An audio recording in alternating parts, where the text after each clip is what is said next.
수지맞은 우리 57회 이야기입니다. 나영이 마리를 위험한 상황에서 구해준 것을 계기로 현성 네 식구들과 부쩍 친하게 지냅니다. 매일같이 방문하는 나영과 함께 병원 이곳저곳을 어슬렁거리는 세 사람. 남들이 보면 영락없이 사이좋은 시어머니와 아들 부부로 보이는 그런 모습인 거죠. 그런데 우리는 해들병원이 직장이다 보니 어느 날 우연히 우리의 눈에도 띄게 된 거죠. 우리는 나영을 보고 깜짝 놀랍니다.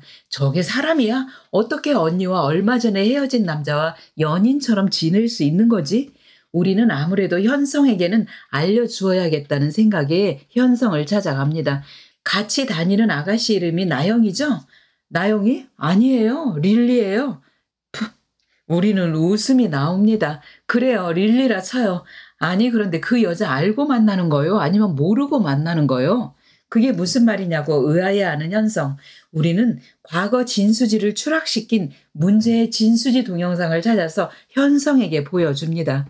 맙소사, 내가 왜 몰랐지? 바로 동영상에 찍힌 수지가 괴롭히는 것처럼 보이는 동생이 바로 릴리였던 것입니다. 맙소사, 그럼 릴리가 나영이 바로 진수지 동생이네요? 우리는 물론이죠.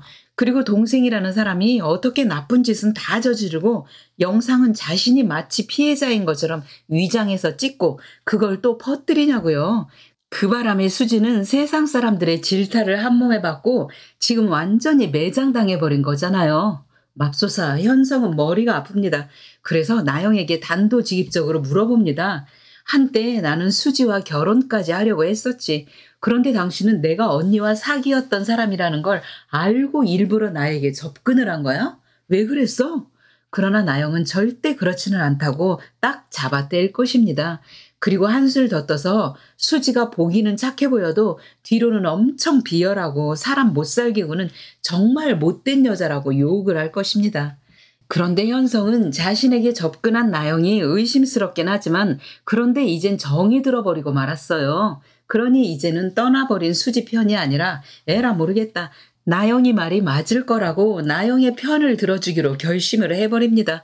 이렇게 현성은 판단력이 흐려서 지팔자를 지가 꼬고 말았네요. 이제 현성의 앞날은 완전 먹구름이네요. 이런 상황인데 해들병원 의사 동료들이 마당집을 찾아왔다가 수지를 보게 되었죠. 동료들은 수지를 보고 이제는 그만 쉬고 병원에 복귀하라고 합니다. 동료들이 이렇게 한마음으로 지원을 하고 있으니 머지않아 수지도 해들병원에 복귀를 한다고 예측이 됩니다. 그러니 장기 입원한 마리 곁에 마치 아들 부부인 것처럼 함께 어울려 다니는 현성 나영을 보게 되겠죠. 수지는 나영을 만나자고 해서 당장 그 역겨운 쇼는 그만하라고 충고를 할 것입니다. 그러나 나영은 상관마, 나와 현성 씨는 서로를 너무 사랑해. 우리는 절대 헤어지지 않을 거야.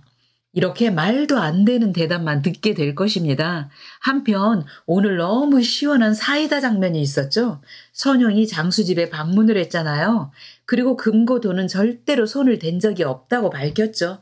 그러자 시어머니는 아니 선영이 돈 가져가는 걸 윤자 네가 직접 보았다며? 선영은 무섭게 윤자를 쏘아보며 내가 언제 이 집에 들어와서 금고에 손을 내는데 이렇게 추궁을 하니 할 수 없이 윤자는 내가 이 집에 오기 전에 나영이랑 먹고 살기 위해 사채 빚을 졌는데 그걸 갚기 위해서 그 돈을 썼던 거야. 이렇게 이실직고를 하고 만 거죠.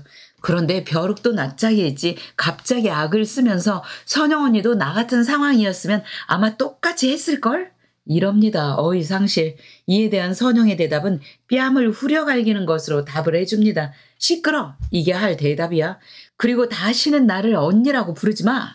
선영이 돌아가고 나자 시어머니는 화가 나서 청소 밀대를 휘두르며 윤자를 때리려고 합니다. 장수는 짐을 싸더니 윤자를 집 밖으로 쫓아내며 다시는 이 집에 발붙이지 말라고 엄포를 놓습니다.